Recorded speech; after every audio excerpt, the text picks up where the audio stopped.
ओम शांति। आज का हम मंथन करेंगे रावण का शासन और राम राज्य का युग। रावण का शासन और राम का राज्य, इन दोनों में हम अंतर को देखेंगे। एक आध्यात्मिक रूप से इसमें क्या अंतर है।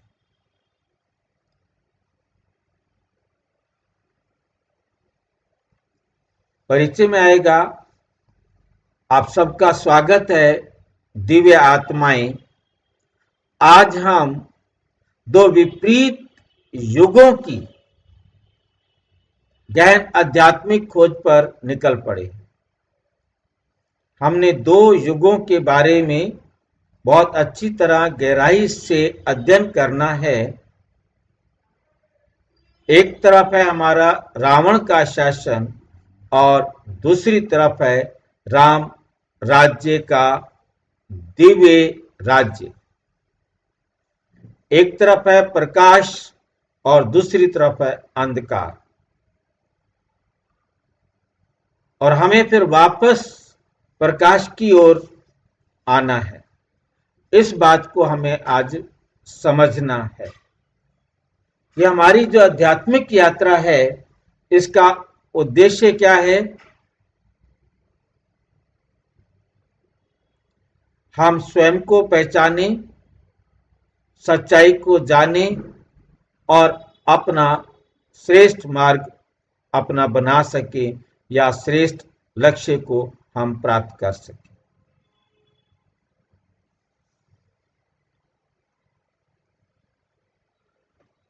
नंबर एक है हमारे पास रावण राज्य। रावण का राज्य कब शुरू होता है?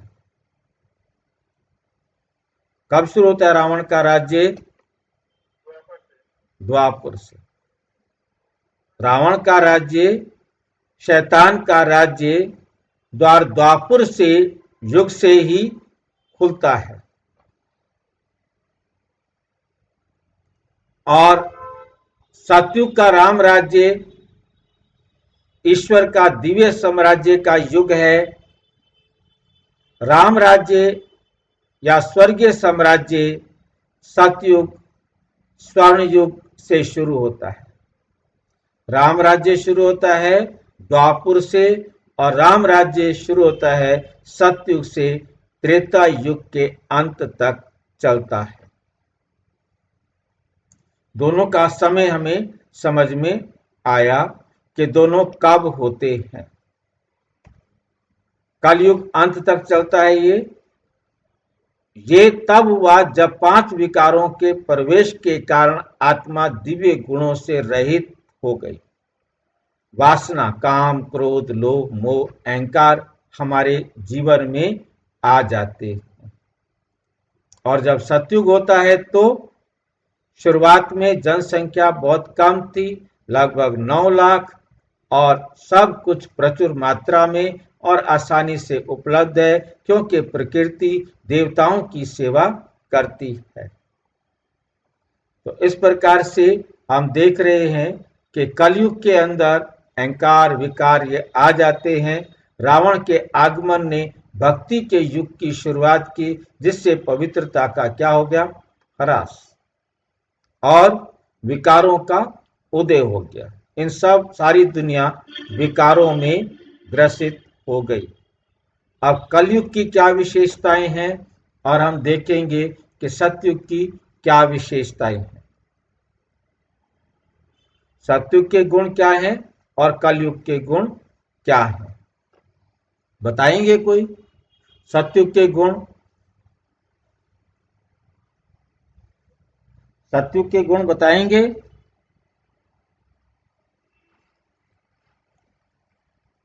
सतयुग में आत्माएं अपने प्योर गुणों, पवित्रता की प्योरिटी के लेवल पे होती है। पवित्रता, पवित्रता की, अपने पवित्रता की प्योरिटी या प्योरिटी के लेवल पे होती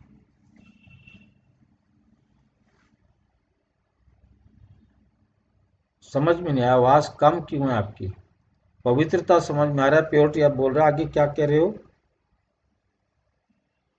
पवित्रता के आधार पर उसके अंदर में गुण, जितने गुण और शक्तियाँ होती हैं वो पवित्रता के आधार पर उनमें गुण कितने हैं वो आता है। और कलयुग में, हाँ जी, देवताई गुण और शक्तियाँ उनमें हाँ, विराजमान सतयुग में देवी गुण होते हैं और कलयुग में क्या होता है? आसुरी गुण। ठीक है, और क्या बताएंगे सतयुग के बारे में? प्रकृति सतो प्रधान होती है। प्रकृति जो है वो सतो प्रधान होती है, प्रकृति सतो प्रधान हो जाती है। और कलयुग में, हाँ जी, आयु लंबी होती है। आयु लंबी हो जाती है। और कलयुग में आयु छोटी हो जाती है। हम ये भी बता सकते हैं कि, हाँ जी, कोई भी बेमौत नहीं मरता। हाँ, कोई भी बिना मौत आए नहीं मरता। जब उनकी मौत आती है तभी उनकी मृत्यु होती है। सतयुग में सब कुछ सिस्टमैटिक होता है, सब कुछ सिस्टमेटिक चलता है, कोई भी चीज ऐसी नहीं होती। 16 कला संपूर्ण थे, हाँ, गुणों से भरपूर थे, गुणों से भरपूर थे। और रावण राज्य में आकर क्या हो जाता है? गुणहीन हो जाते, गुणहीन हो जाते। तब हम देखेंगे कि राम के युग में क्या होता है। नंबर 1, देवता 16 डिग्री पूर्ण। इसको हम 16 डिग्री की जगह क्या कह सकते हैं? 16 आने, 16 आने और 100%, 100%, 100%। यहाँ डिग्री का मतलब कला है। अंग्रेजी में कला को डिग्री कहते हैं। तो 16 कला संपूर्ण होते हैं, गुणों से भरपूर और पूरी तरह से निर्विकारी देवता होते हैं। 16 कला संपूर्ण होते हैं और पूरी तरह से निर्विकारी होते हैं। यदि खाली 16 डिग्री कहेंगे तो ये रॉन्ग हो जाएगा। ये यहाँ प्रिंट मिस्टेक है, हमें इस बात को बहुत अच्छी तरह से समझना है। इसको डिग्री नहीं बोल सकते, क्योंकि 16 डिग्री है तो 17 डिग्री भी आएगा। परंतु जब हम 16 के साथ कला लगा देंगे तो क्या बन जाएगा? ये चंद्रमा वाली कला है। चंद्रमा 16वें दिन कंप्लीट होता है। ठीक इसी प्रकार 100%, 16 कला संपूर्ण का मतलब क्या होगा? 100%, गुणों से भरपूर, पूरी तरह से निर्विकारी होते हैं। और इस युग में मनुष्य 16 कला अपूर्ण, एकदम 0 कला कहेंगे। ये लैंग्वेज जो है ना रॉन्ग है। हमने इसको क्या करना है? 16 कला अपूर्ण, 0 कला। 16 कला नहीं है, अपूर्ण का मतलब क्या होगा? इसको लिख सकते हैं हम 0 कला। सद्गुणों से रहित, आचरणहीन तथा हिंसा और पाप में डूबा। दूसरा होता है धर्म और कर्तव्यों में भ्रष्टाचार व्याप्त है। ठीक है नहीं, धर्म और कर्तव्यों में क्या होता है? भ्रष्टाचार व्याप्त होता है। और यहां क्या होता है? ये सर्वोच्च आचार संहिता का पालन करते हैं। जो हमारा सतयुग होता है तो वहां पर क्या होता है? वे सर्वोच्च आचरण सहित का, आचरण संहिता, संहिता समझते हैं? संविधान, नियम, पुस्तिका, संहिता पुस्तक को बोलते हैं। आचार संहिता, जिसमें हमारे क्या नियम होने चाहिए, उसकी जो संविधान है उनका पालन करते हैं। पूरी तरह से अहिंसक और श्रेष्ठ जीवन जीते हैं। सतयुग में श्रेष्ठ जीवन जीते हैं और उनका धर्म और कर्म शुद्ध और दिव्य होता है। और जबकि रावण युग में धर्म और कर्तव्य में क्या आ जाता है? भ्रष्टाचार व्याप्त हो जाता है। चारों तरफ धर्म और कर्तव्य में भ्रष्टाचार व्याप्त हो जाता है। पृथ्वी पर पापी आत्माओं का बोझ काफी बढ़ गया है तथा जनसंख्या हो जाती है 800 से 825 करोड़ तक पहुंच जा गई है। मतलब अब तक समझा जाता है कि जनसंख्या इतनी हो गई है और बढ़ेगी तो और भी बढ़ सकती है। कलयुग की ये दुनिया नकली दुनिया है। कलयुग की दुनिया कैसी है? नकली दुनिया है, अधार्मिक और प्रबल नर्क, जिसको कुंभी पाक नर्क कहते हैं। जो गरुड़ पुराण में लिखा गया है, कुंभी पाक नर्क होता है। और राम राज्य जब होता है तब क्या होता है? वे 100 गुना सौभाग्य और शाश्वत सुख का अनुभव करते हैं। ठीक है कि नहीं? उनके जीवन में कहीं भी दुख नहीं होता है। उनके धर्म और उनका धर्म और कर्म सब क्या होते हैं? शुद्ध होते हैं। इसके बाद सतयुग में देवीय व्यवस्था। सतयुग की व्यवस्था कैसी होती है? देवीय व्यवस्था होती है। और नरक में कैसी होती है? इसे दुख की भूमि, ब्रह्मा की रात्रि, शैतानों का जंगल और कौरवों का राज्य कहा जाता है। रावण के 10 सिर पुरुषों और महिलाओं के दोनों को मिलाकर 5 दोषों का प्रतीक होता है। और भारत पर जब कलयुग आता है तो उसका क्या रिजल्ट होता है? भारत जो कभी स्वर्णिम भूमि थी अब कांटों के जंगल में बदल गई।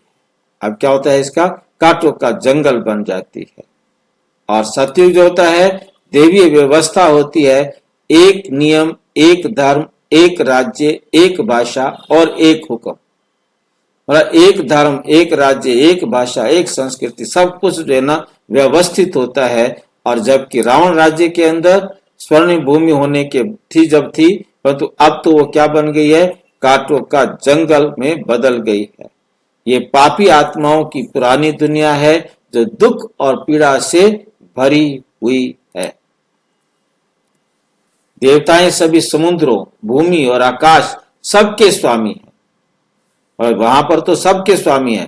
भारत देवताओं की, फूलों की एक परिभूमि थी, जिसमें इसी प्रकार संदर्भित किया जाता है कि वहां पर एकदम परियां रहते थे, फूलों की दुनिया थी, स्वर्ग था, सब प्रकार से खुशियां थी, किसी भी प्रकार से वहां दुख नहीं था। और यहाँ दुख और पीड़ा से भरी पड़ी है। सारे मनुष्य अब दुर्भाग्यशाली, उनमें अपना दिव्य सार को समझने की बुद्धि का अभाव है। ना तो दिव्य सार को समझ सकते हैं कि दिव्य गुण क्या होते हैं, और उनके अंदर एकदम पत्थर बुद्धि कह सकते हैं, ज्ञान का उनमें क्या हो जाता है? अभाव हो जाता है। सभी मनुष्य अब दुर्भाग्यशाली हो जाते। ठीक है कि नहीं? तो हमें समझ में आया तत्व, पांचों तत्व जो है विभाजित हो गए हैं, जिससे प्राकृतिक आपदाएं और विनाश हो रहे हैं। इस शैतानी दुनिया में घोर कलंक और अज्ञानता का बोलबाला है, जिससे लोग दुख के स्वामी बन गए हैं। और राम राज्य में देखेंगे तो चारों तरफ सुख ही सुख है, सुख की भूमि, ब्रह्मा का दिन, राम राज्य और ईश्वर का दिव्य साम्राज्य है। ब्रह्मा का दिन है, राम राज्य है और ईश्वर का साम्राज्य है। सतयुग में कोई भक्ति नहीं, सतयुग में कोई भी भक्ति नहीं करते, क्योंकि मोक्ष, मुक्ति और जीवन मुक्ति पहले से ही प्राप्त है। उनको जरूरत ही नहीं है, ना मुक्ति की जरूरत है ना जीवन मुक्ति की जरूरत है।